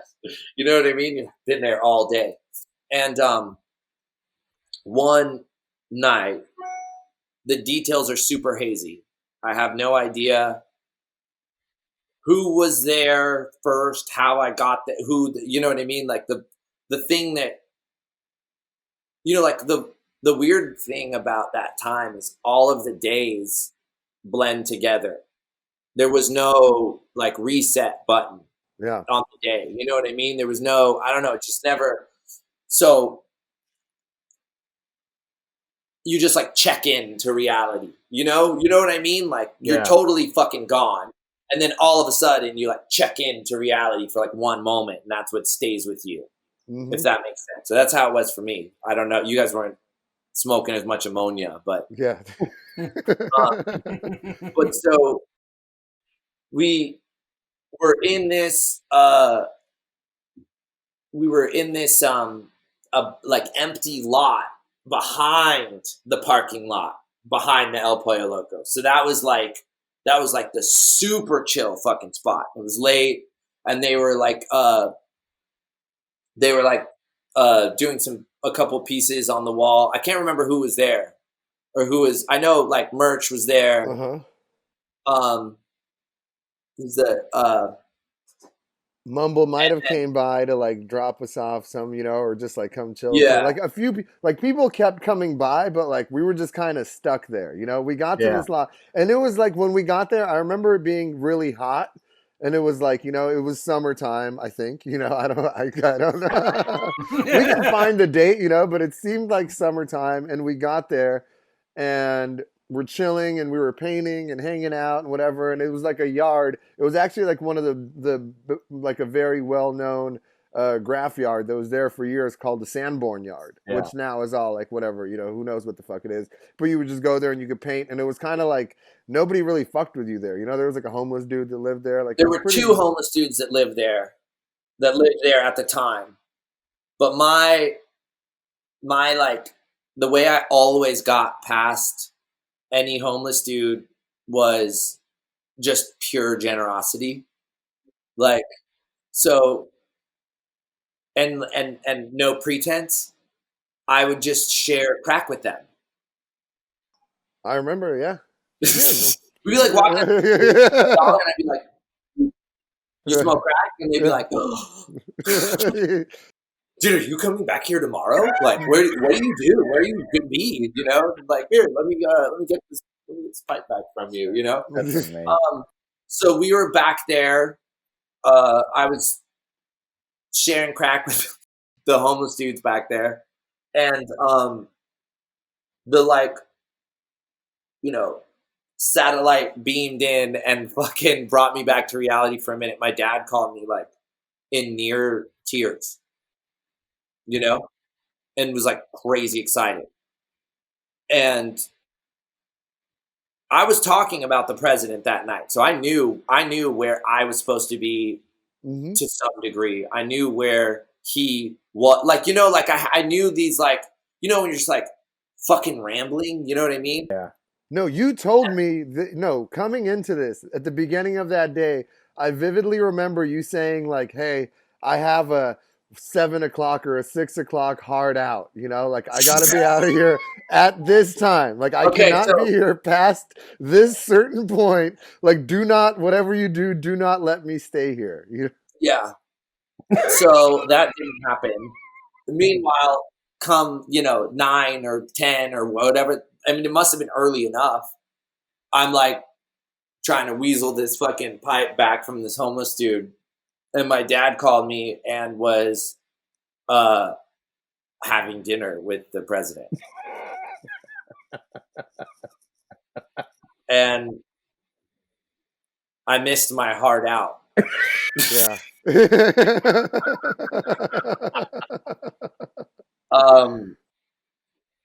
And because you were hard in. Yeah. The hard was in the pipe. Yeah. I probably had a hard on.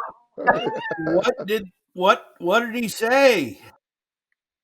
The details are hazy, but he was like floored, like he was like, this is like a lifetime high for him. You know what I mean? And it was just like a normal day high for me, if that makes sense. Like I was like, and he's like, "I'm with the president. Like I met the president. The president knows my name. Like the president knows who I am, and he's like really excited. And I'm like on the phone, like, you guys, like the fucking president of the United States and sound like a crazy person. But my memory has to be a little bit hazier than Danny's because I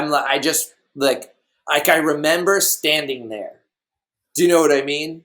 I remember like which direction I was oriented and like holding the phone and like the two dudes right here and like the hillside and the fucking wall, if that makes sense, you know? I remember like the lighter flame on the fucking tour boy. Yeah. But the words are all, and then the picture of my dad, there's a picture of my dad with Obama and I picture when I see it, I picture like standing there in the back with the fucking lighter, trying not to burn my lips. Yeah. You know what I mean? Wow. That's kind of like the coolest thing about these stories, you know, and I'll kind of tell my version of it, you know, because like, even in doing this, you know, it's like Sasha, when we had Sasha on, you know, and like when it's people that I fucking got loaded with, you know, who else did we have on here that I got loaded? You know, there was somebody like Tokes, you know, or like whoever else. When it's like, when we're in it, like we see our own fucking version. It's like the rough cut is what we see, you know? And it could be something completely different that fucking happened, but I will fucking take that shit to the grave that like what I remember is that like this is what happened. And that's kind of the coolest thing about these stories is like we can have our own fucking versions, and in that moment whatever is my reality is my fucking reality. And there's no concept of reality. For real. And unequivocally, Gilbert, you were meant to be there. Like, was there a moment when your old man was with Obama and it's amazing me, and being like, I thought your son was coming. I can't do Barack Obama, but just like, is that? And your dad was like, listen, I love the house. How did that go down? Well, it was like a fundraiser dinner. Copy that. Thing, you know what I mean? Okay, so a little less than like it wasn't as much like you. Where the fuck is? Okay, got it. No, there were definitely like some missed. There were some missed. Where the fuck are you calls? You know what I mean? And like at some point. Here's how I remember the day. You know. Maybe I have a little more of a vivid memory of it. I remember us going and you telling me at some point like, yo, I gotta leave at this point because I'm gonna go have dinner with the president. And Gilbert said some way, like, you know, we all say some way out shit when we're fucking smoking freebase and shooting insane amounts of fucking opiates and doing benzos, you know? But I remember like the sincerity in his voice. I was like, maybe there's something to, you know, like maybe there's something to it, you know? And like I knew, you know, I mean, it still was kind of fucking bananas, but I was like, all right, cool. And I remember going, us getting there and you being like, word, I got to leave at this time to get to, you know, wherever, like, was that even in LA? Was there like was there a flight involved to getting your dad there? Or I think so. Yeah. I think you were supposed to be at the airport at a certain time to go with your dad to this thing. You know, it was going to be like a whole thing. And Gilbert's like, all right, I got to be out at this time. And we get there and it's daytime and we're painting and Gilbert shows up and he was like, yo, do you got any Coke? And I was like, yes, I do. And I had like enough, because anytime I knew Gilbert was coming around, I would, anywhere I was, if there was any cocaine, like in the, you know, in the vicinity, I would just like be like, yes, give me as much as you can. This fool's going to be good for it. You know, like he's good, you know. The first time I met Gilbert, he came, it was at Noah's and you showed up and you were like, yo, you got a little bit of dope. And you were like, oh, I need some more dope and I need some more black and I need some more white. And I was like, cool. And you're like, I don't have any money, but I have this gold grill, you know, and you had a grill and you took it out and you put it on the scale. And I remember us looking up what the weight of gold was that day and being like, oh, here's double. I will pay you double whatever that's worth, you know, to get it back tomorrow.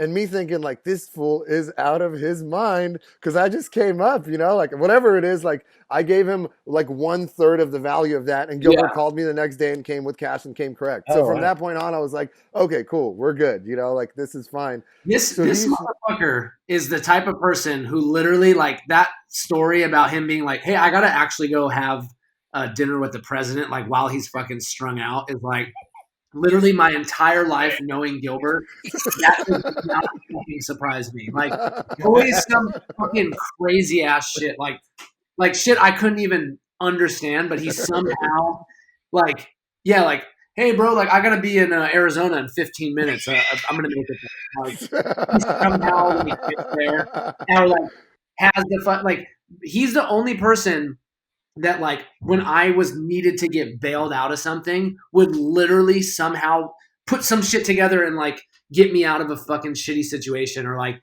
when I was fucking, I remember, I didn't even remember this. I was talking to my mom recently, or I don't even know if it was recently. I don't remember when it was, but it was around the time we were like looking at photos from my wedding.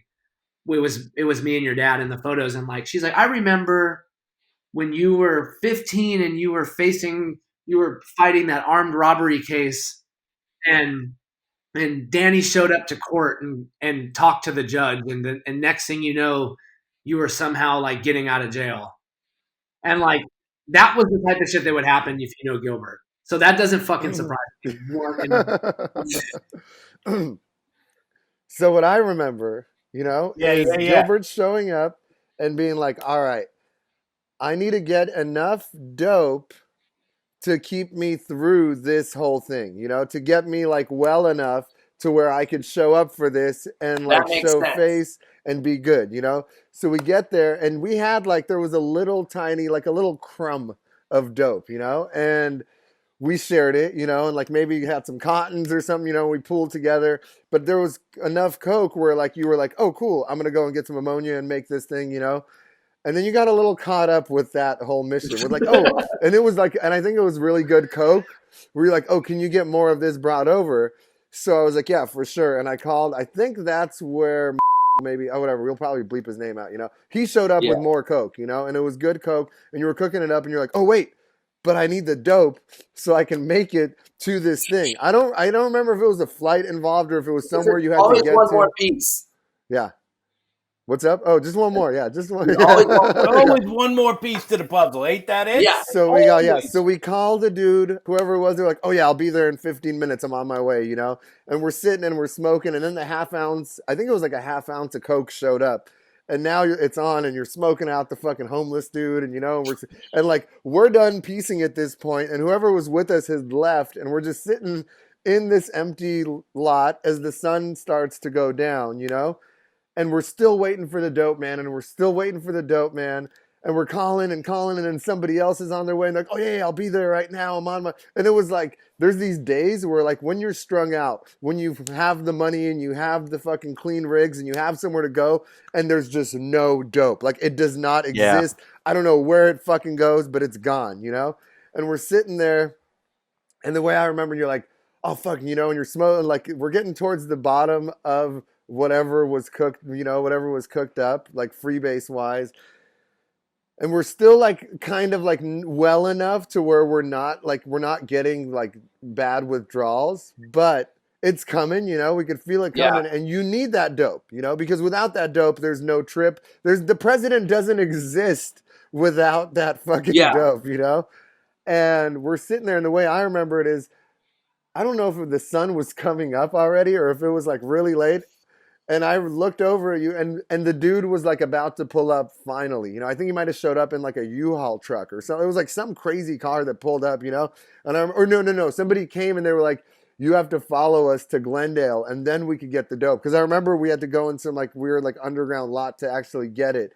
And as this is all happening, I look at you and I was like, yo, homie, I don't think you're going to make it to the dinner with the president. That's how I remember it, you know? Okay, so then my whole memory is a lighter hitting and a phone call at some point. Wow. Yeah. Dude, I don't know how you like, I swear to God, growing up, whenever we were gonna get fucked up or do something, if I was with Gilbert, I knew that I would never have to rob anybody to get loaded. Oh, that's great. Like you always figured it out. And like if I went and hung out, like there was a period of time where I didn't really hang out with Gilbert that much, and I was hanging out with these two kids with their dad and their mom. And the dad, they were both junkies, and they like dad, like the dad was like a junkie, the mom was a tweaker. They're both like two of the gnarliest fucking people that I know, period. They literally taught me everything I know about being a criminal. Are they from Venice? Yeah. Okay. Like I remember like nights like smoking tweak like at the Jolly Roger Hotel, and like the next day like going and fucking like I thought about all the shit that I've done before getting on this fucking call, and like knowing that all this shit's gonna be recorded, and I really hope that some of this shit falls under like statute of limitations. But there used to be this university in the marina, and I won't say the name, and maybe that's like my saving grace here, but I remember going in there high as fuck with homie's mom and this other tweaker dude named I don't even fucking remember. Anyways, but so we went into this fucking like trade school, and there was like a computer lab, and we went in with bolt cutters and cut all the locks off of all the computers, and they were like when Mac had just started making those super high powered like desktops for like doing like editing. Yeah. We stole like 8 computers and monitors from this school, like loaded. And like I remember they were like $5,000. Yeah, they were. I mean, they were fucking expensive. I don't even like, I don't know how much they were at that time, but I remember like leaving with them, and so me and we went in with like roller suitcases and put all the fucking desktops in the suitcases, and then some of put the monitors inside these boxes, and like went into the parking lot to like leave with them. And I remember being in the parking lot. I was holding one end of this box, and homie's mom was holding the other. And the gate to get out of the parking garage was locked. And she sees this woman, and she flags her down, and she goes, excuse me. We lost our remote to get out of the garage, and can you give us a ride to our car? We have this heavy box of stuff. And she's like, oh yeah, for sure. And so we're putting these boxes of fucking computer monitors like in this woman's like trunk. And like I'm shit, like at this point I'm just going with the flow, but I'm fucking terrified. I'm like, I'm about to get busted. This is fucking bad. So I'm like in the fucking car, and she's like, so how are you today? She's like, oh, good. I just got done. About an hour ago I closed up. She's like, I run the Mac computer lab, and I just closed it down about an hour ago. And yeah, so this woman is like literally runs the computer lab, which we just fucking robbed. And like, I'm in her car, and in her trunk is like 7 fucking Mac computer monitors. And I'm like, she literally pulls up to like, we were driving this beater ass truck, and we're like, oh, it's this car here. Literally pulls it, helps us get the fucking box out of her fucking car, puts it in the fucking trunk, and like we dipped. And like, I don't know how I got to this, but like I never had to do that when I was with Gilbert. Like, no, he just figured it out. He just made it fucking happen. And like here I am fucking like going into like a Sears, pulling up a U-Haul truck outside of a Sears, and like walking out with a sofa and shit. Like, it's the fucking type of shit I'm trying to do. The thing was I had habits by middle school and no allowance. Yeah. You know what I mean? But I could talk. Yeah. So I'd just find some, Yeah, moving and shaking. I hear you. Yeah. You do it. That was my shit. That's too. hustling. Wait, Andrew's story reminded me of a dude that Gilbert, we used to get loaded with, that kind of had a similar hustle. The Armenian fool. I'm not going to say his name. V. But it's V. Big V. The worst guy to get high with ever. Oh my God. No. This guy had been. You did that cat, didn't you? At a meeting? I ran into him. He was at fucking Impact and came to Brunswick one night. Wow. I remember that. And I had years and was like, what's up, dude? But wait, his boost was insane. I just have to interject with, this was the worst guy ever to get high with. There was a couple Armenian connections at that time that were fucking pretty solid. Yeah. You know, and they always had a pad and they just let us all fucking be there. No way. You know? Yeah. In Hollywood? But this guy, around like Silver Lake. Okay. Silver Lake. Yeah.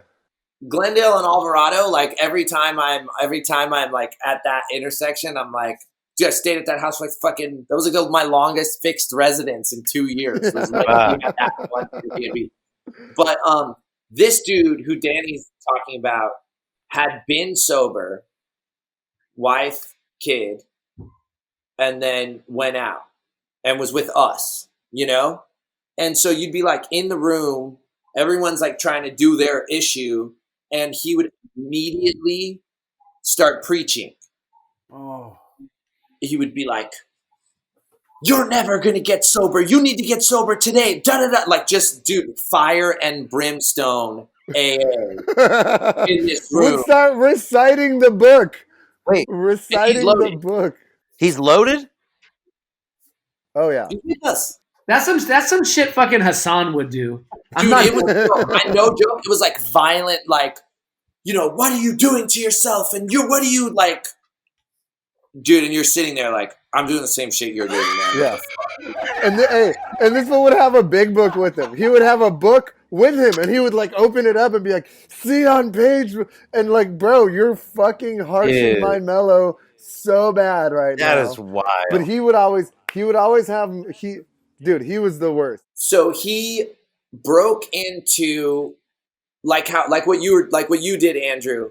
Right. He broke into, though, I think it was like this insane sports memorabilia collection spot or something like that. I don't remember, but I just remember seeing the heist on the news.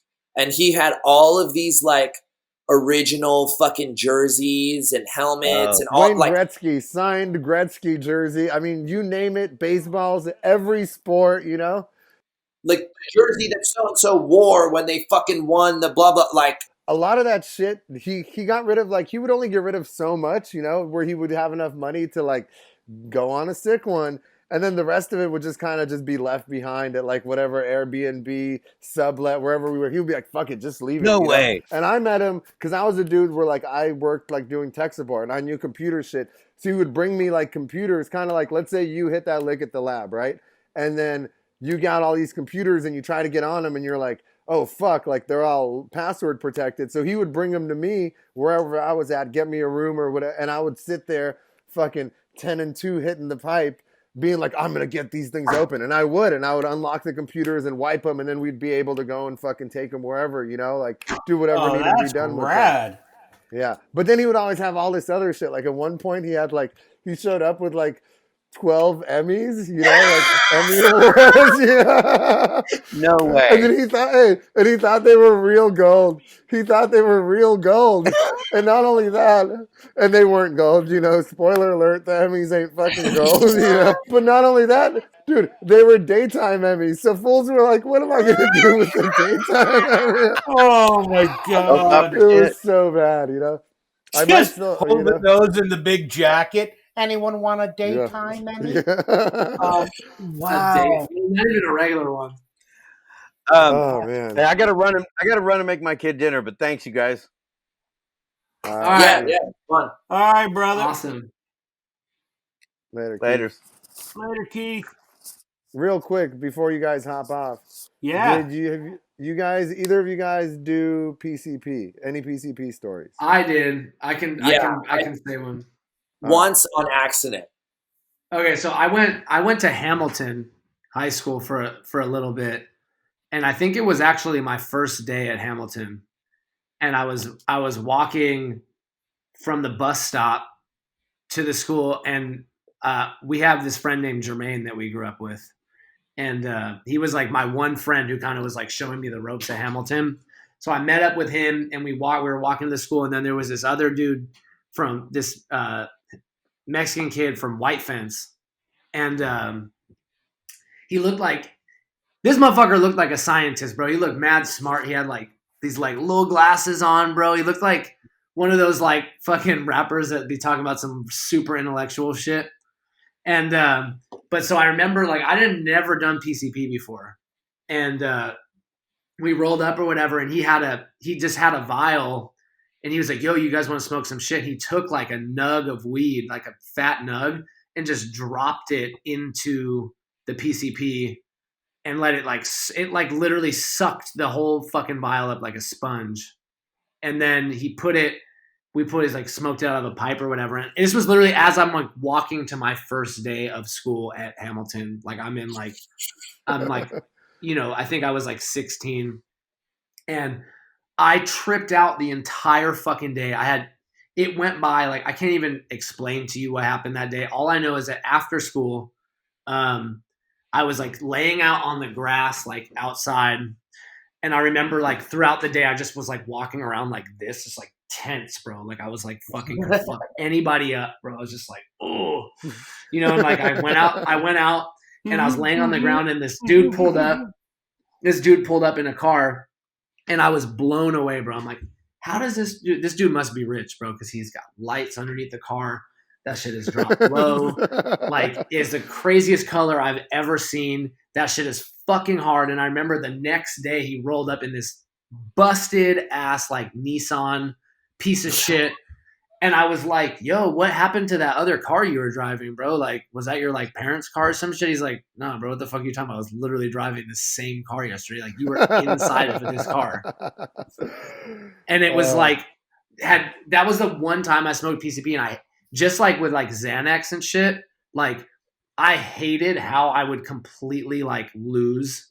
Like with PCP, I just like would completely lose an entire day, like, and not know what happened. More so Xanax, but like I just never did it again. I just didn't like the way that it fucked with me. Only time I ever did PCP was with these two skinheads in the valley, accidentally. And I went over and we were like smoking weed, and they were like both jumped up immediately and wanted to do some really aggressive, really violent shit. And we're like, let's fucking go. Like, let's just fucking go.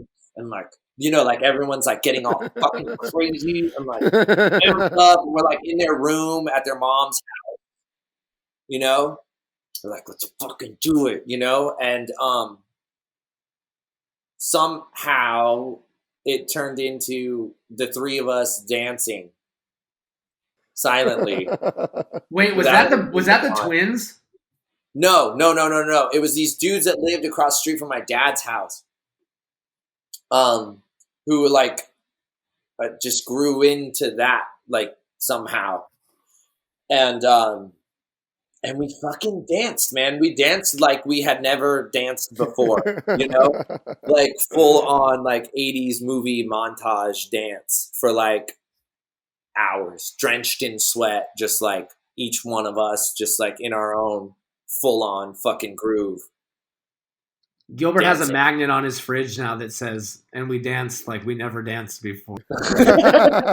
I'm telling you, man, it was like, when I think of dancing, I think of dancing by myself with these two skinheads in that tiny ass bedroom next to their bunk bed. That is amazing. With no music on. With no music. Yeah, that was the kicker. We wish we should have known that the whole time. Word. Awesome. Well, shit, dude. Thank you guys so much. You guys got anything else? Anything you want to go out on? I don't know. I saw. Yeah, I want to. I wish I could say that I'm like working on a book or something. That would be sick. If I could promote that. I'm literally like out here just like, yo, I'm just trying to fucking survive COVID. Literally, like that's my goal. I do have two quick questions. Same. Ghost stories. Either one of you? You ever seen a ghost story? Yeah, ever seen one? Yeah. Is this a trick question? Because I have seen a fucking ghost. No. Yeah, really. Okay. I'll say this one quickly. So, when I was living with those two kids and their dad, and we lived in Culver City, right by the projects, which is a whole nother fucking story because I'm from fucking Venice, and like that's not the place that you want to be fucking living, is near the Culver City projects. But we lived in this house right by the projects, and which is right near like the Bologna wetlands, and like which is supposedly like some fucking, there's some like haunted shit about it. I don't fucking know. But and I'm like, I had like a computer up like on like a dresser that was right next to a window, and we'd always have people over like partying and shit like that. And I remember I was like on my computer, and I felt like a fucking, like a weird, like it was like my eye blurred up, and it like went through to the other eye, and like but passed through me in a way, like, which was super weird. And like I had also like just started like using cocaine again, so I was like, am I fucking tripping right now? Like, what the fuck? Like, and I like looked, and I thought to myself like, oh, like it must have been like smoke or something. Like somebody must have been blowing a fucking cigarette into the window, and I looked, and the window was shut. And it just had this like really fucking eerie, like, it wasn't just like, oh, I'm tripping. It became like where I fucking completely sobered up and was like, yo, this is fucking crazy. Went outside. There was nobody there. There was nobody else at the fucking house. Yeah. And I mean, and I had like, that was kind of, I think, like my first experience, but I later on, like in sobriety, actually had like a period of time where I lived in Santa Monica near, like right on the other side of a fucking old church. And when I lived there, I started getting like really crazy, like, well, right before that, I started getting like really crazy night terrors where I would like wake up and I would like see a fucking like whatever. And I remember I had like one night, like, was like walking. What would you see? Like, well, so that's what I'm getting at. So one night I was walking my dog super late at night by the church. Yeah. And all the gates were closed, but I saw like an old man like sitting on like a bench, like inside the courtyard of the church.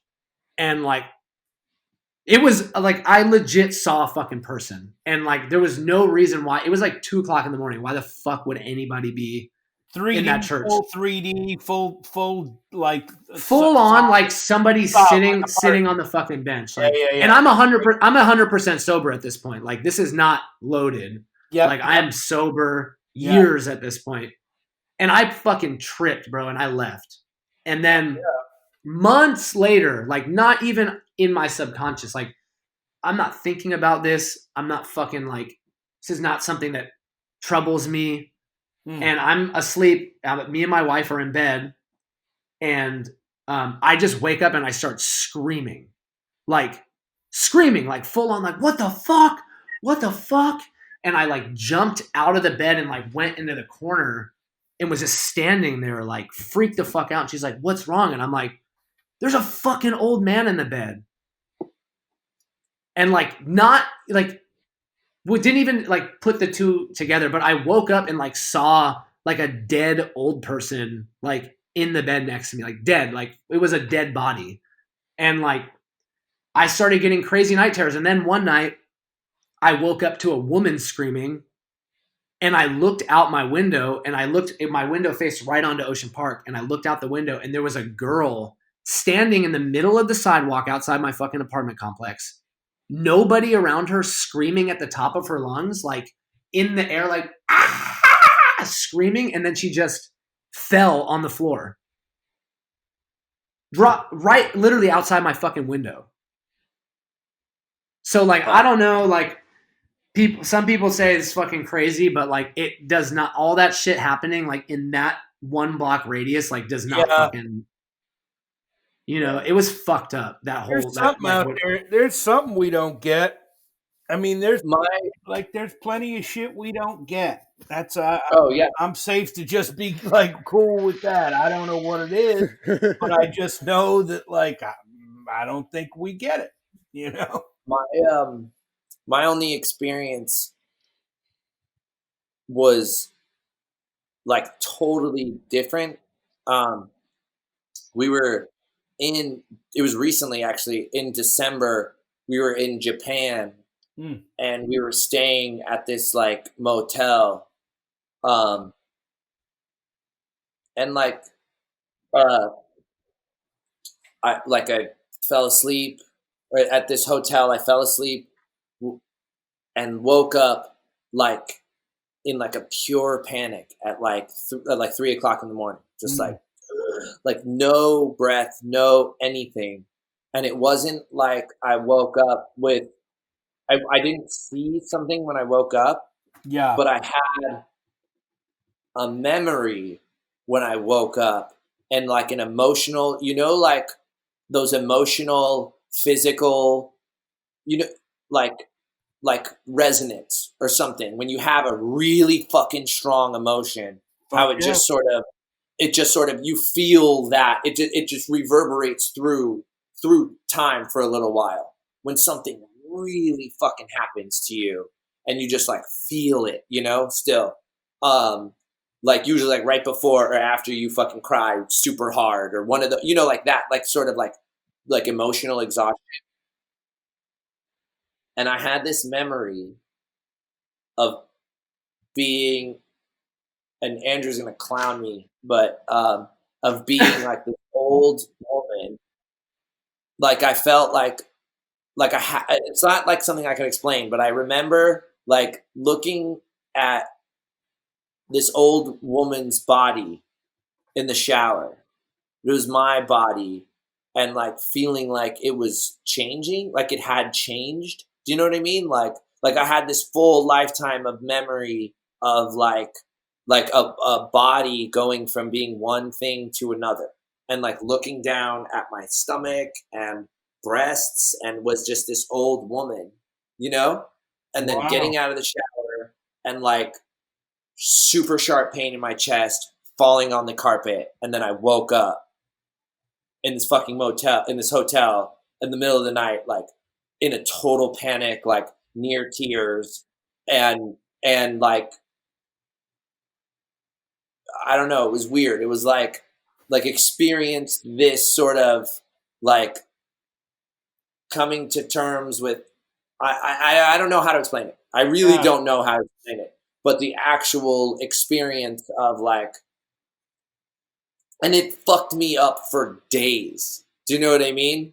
Like thinking about like your body changing, and like, like it not being as reliable as it were, or like this or that or this or that. And it was this, I just like completely remember standing in the shower as this old old Japanese woman, and then falling on the rug. And just that being it, and just woke up in this room. I think that's amazing to me. Like that is, and I think also that like we try to understand a lot of this stuff, right? Yeah, and whatever it is, like I've been working on this. I'm working on a supernatural script, so I've been down the fucking rabbit hole on a lot of shit lately, and it's like. Our inability to find a place for it within our like realm of experience, to find parallels, to be able to ration, like is really irrelevant. Like it's really just the most honest part of this thing is this experience you just recounted. That's what you experienced, right? And it's like supernatural, who knows, psychological, whatever, like that shit will bear itself out as we figure that shit out more.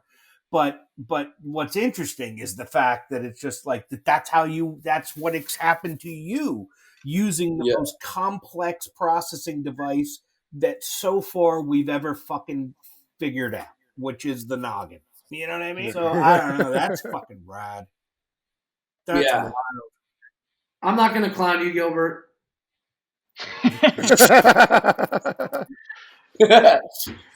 Yet. Yo, you remember that one time? Yeah, I'm like, I ain't gonna clown you right now. Dude, well, thank you guys both so much for coming on. That was rad. Yeah. Love you guys so much. Gilbert, thank you so good much. To see you guys. You're the fucking man. So nice to meet you, man. Great. Yeah, of course. This was a lot of fun. What a Andrew, we got to ride. We still got to go on a bike ride. I know, bro. You fucking be fucking flaking, dude, like some cornflakes, bro. Damn. All right, I'm gonna hit you. Come me out like a coupon, bro. Damn. I'll cruise to the west side. I'll cruise. I mean, west. Where I'm too afraid to leave the house. All right. Later, guys. Thank you.